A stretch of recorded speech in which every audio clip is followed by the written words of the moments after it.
So this was, kind of lifestyle which I lived, اور جس میں میں سکون ڈھونڈنے کی کوشش کر رہا تھا.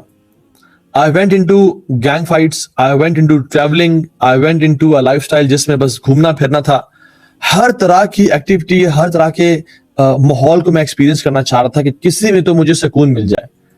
جب میں ٹریولنگ میں گیا تو it was all about fun and exploring the world, اور اس میں گانا اور ناچنا اور ہر چیز تھی, لیکن there was no عبادات, no ذکر اللہ سبحانہ تعالیٰ, no جو اللہ ایک ہوتا ہے نمازوں کی پابندی, کچھ بھی نہیں تھا. اور ایک ایسا لائف اسٹائل تھا جس میں گناہوں سے بھرا ہوا. I don't want to go into details, لیکن میں اپنی زندگی کے ڈفرینٹ آپ کو میں اسٹیجز بتانا چاہتا ہوں کہ میں پہلے گیا, I was involved into حرام relationships. شاید مجھے اس میں سکون ملے, شاید this is what the American dream looks like. اور ہماری تربیت گھر والوں کے ساتھ ساتھ ہالی ووڈ نے اور بالی ووڈ نے کی ہوئی تھی. میری زندگی میں والد کا کردار پارٹلی ہالی ووڈ نے پلے بھی کیا, اور بالی ووڈ نے والدہ کا کردار ایک طرح سے ادا بھی کیا, کیونکہ سارا دن اس پہ ہوتے تھے ہم لوگ. اور لالی ووڈ نے شاید ستیلی ماں کا کردار ادا کیا کہیں نہ کہیں, وہ تو ہم دیکھتے ہی تھے. تو جب وہ آپ دیکھ رہے ہوتے ہو اور آپ کی پرسنالٹی اس طرح بنتی جاتی ہے, then you want to live like a movie, کہ جس میں شغل ہے, it's all fun and there is no bad endings. تو اس طرح کا لائف اسٹائل میں گزارنا چاہ رہا تھا جس میں it was all fun and party and pump and show. I went into haram relationships. Yes, کچھ مہینوں کے شروع میں چسکا ہوتا ہے, ایک مزہ ہوتا ہے, and some of the friends used to come to me کہ یار لالے کس طرح سے کرتا ہے تو, how do you مطلب give us some tips, and I became love guru کہ یار بتا کس طرح سے پھنسانا ہے. اور میں ان کو ٹپس دیتا کہ بات سن, اب بڑا چیتا بن کے کہ بات سن, زندگی کا اصول یاد رکھ, تجھے جھوٹ بولنا آنا چاہیے اور تجھے یہ کرنا, والعیاذ باللہ, اور میں ان کو گناہوں کی دعوت دیتا تھا اور اس طرح کی چیزیں. لیکن اس میں مجھے الٹیمیٹلی ریئلائز ہوا کہ میرے دل کو سکون اور چین نہیں مل رہا. Then I left that.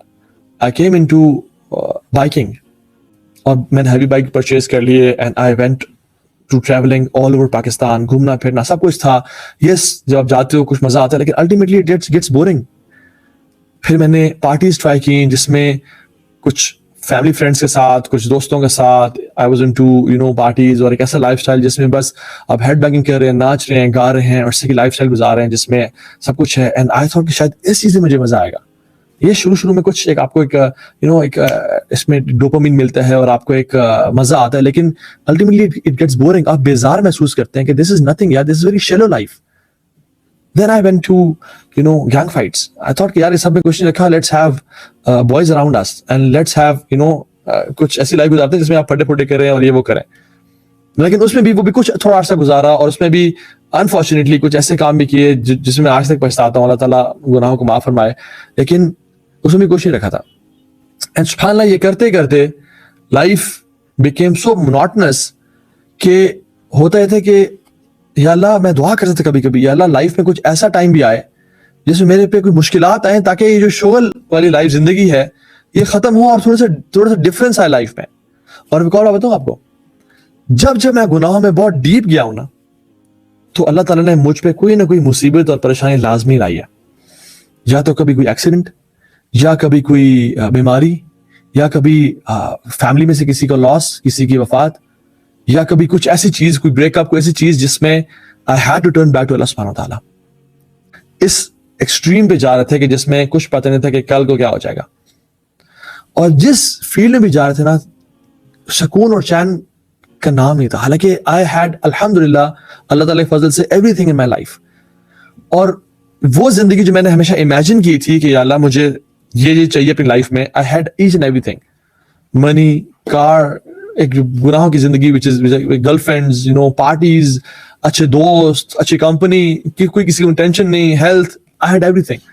لیکن جو ایک خوشی ہوتی ہے کہ آپ یار you want to achieve this pinnacle, and when you reach that pinnacle in life, آپ کو وہ ملتی نہیں کہ یار یہ کیا. سارا دن گھومنے پھرنے کے بعد جب ہم رات کو گھر آتے تھے, اور when I used to hit my bed, I was like کہ میں نے کیا کیا ہے. کسی کا والعیاذ باللہ کسی کو مارا یا سر کھولا, یا گناہوں کی زندگی, یا ریسٹورینٹس میں گئے کھانا پینا اور باپ کا پیسہ لوٹایا, اور واپس آ کے this is life, is this my life, I should question this.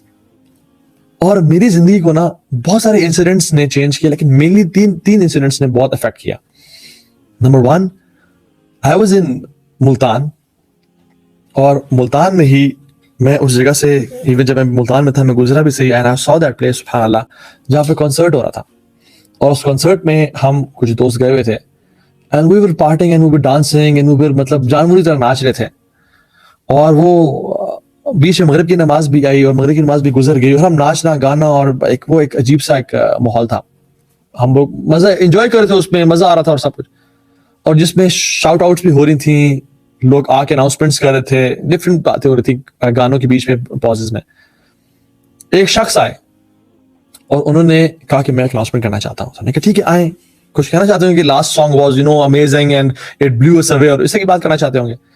اور وہ آئے, انہوں نے کہا کہ میں ابھی سامنے والی مسجد سے جو ساتھ کچھ اسٹریٹ پیچھے وہاں سے نماز پڑھ کے آ رہا ہوں, اور آپ لوگوں کے ناچنے اور گانے کی آوازیں اس مسجد کے اندر تک آ رہی تھیں. Thank you so much for running our prayer. آپ کا بہت شکریہ, آپ نے ہماری نماز کو تباہ و برباد کیا. And he left the stage and he went away. It hit me really hard کہ میں بھی تو مسلمان ہوں, مغرب کی اذان کب ہوئی, نماز کب ہوئی, ہم نے تو پرواہ کوئی نہیں کی. دوسری چیز, جب میں اسلام آباد میں تھا, I used to go to a club which is it's a sports club, وہ والا کلب نہیں, اتنا بھی میں ٹھیک ہے. تو وہ اس کلب میں جاتا سوئمنگ کرنے کے لیے اور جم کرنے کے لیے. It's known as Guns Club, ابھی بھی ہے شکر پڑیا میں اسپورٹس کمپلیکس کے ساتھ, جو آپ لوگ جانتے ہوں گے. تو وہاں پہ میں وہاں سے واپس آتا تھا رات کو لیٹ سوئمنگ کر کے. تو جب میں واپس آ رہا تھا تو میں دیکھتا کہ مسجد کے باہر نا کچھ گاڑیاں کھڑی ہوئی اور نماز ہو رہی ہے عشاء کی, اور میں اکثر اسکپ کر کے گھر چلا جاتا کھانا شانا کھانے کے لیے. ایک دم مجھے خیال آیا کہ یار تو مسجد میں جماعت ہو رہی ہے اور اس کے اسپیکر اوپر لگے تھے, تو آواز بھی کے آزان جماعت کے قرآن پڑھا جا رہا ہے, اور تم ڈھیٹ بن کے نکل جاتے ہو. تم تو مسجد میں نماز پڑھ لیا کرو چلو کبھی کبھی. اور the biggest obstacle for me to start praying was وضو, کہ یار وضو کرنا پڑے گا, چھوڑو وضو بڑا مسئلہ تھا میرے لیے کہ وضو کرنا. جب وضو ہوتا تو پڑھ لیتے تھے, لیکن جب وضو نہیں ہوتا تھا تو پھر it was tough. تو چونکہ میں سوئمنگ کر کے آ رہا ہوتا تھا, اور میرا جو فقہی جو ذہن تھا اس ٹائم کا, وہ کہتا تھا کہ چلو آپ نے ڈبکی مار لی ہے پول میں اور آپ نے شاور لے لیا تو دس مینز آپ کا وضو ہے, لیکن اس طرح وضو نہیں ہوتا. تو وضو کے لیے نیت چاہیے ہوتی ہے, آپ نے بسم اللہ پڑھنا ہوتا ہے, اور آپ نے نیت, کیونکہ ہر عبادت کے لیے نیت چاہیے ہوتی ہے, اور وضو بھی عبادت ہے تو آپ کے لیے نیت ضروری امپورٹنٹ ہوتی ہے. تو میں نیت تو کرتا ہی تھا, بس سوئمنگ کر کے آ گیا اور ایسا کہ میرا وضو ہے, چونکہ میرے ہر چیز گیلی ہو گئی ہے. تو میں کہ چلو یار ٹھیک ہے, اور میں گاڑی پار کر کے وضو کی حالت میں ہوں تو نماز پڑھ لیتا ہوں. اور میں جب نماز پڑھ رہا تھا اس مسجد میں, تو اس مسجد میں نماز کے فوراً بعد 10-15 منٹ ایک درس ہوتا تھا, اور میرے جو بھی شیخ ہیں ماشاءاللہ, وہ شیخ درس دے رہے تھے. اور میں چونکہ وہ ایک سوئمنگ اور اسٹیم لینے کے بعد اور سونا بات لینے کے بعد you are feeling much relaxed, you want to sit and relax, اور ایک آپ اسپرچوئل ایسے فیل کر رہے ہوتے ہیں, تو آج ٹو سے کہ چلو سن لیتے ہیں مولوی صاحب کیا کہہ رہے ہیں. اور اس درس میں وہ جو بات بتاتے تھے وہ ایگزیکٹلی میری لائف کے نا 1 ڈگری اپوزٹ رہی تھی. منہ سے گالی نہیں دینی چاہیے, جھوٹ نہیں بولنا چاہیے, حرام کام نہیں کرنا چاہیے, فلاں نہیں کرنا چاہیے, فلاں نہیں کرنا چاہیے. I was doing each and ایوری تھنگ, اور ہر چیز مجھے نا نیگیٹ کرتی کہ you are not this person. جو اللہ تعالیٰ ایک مسلمان سے ڈیمانڈ کرتے ہیں, Muslim should be like this, you are 180 degree opposite to that person.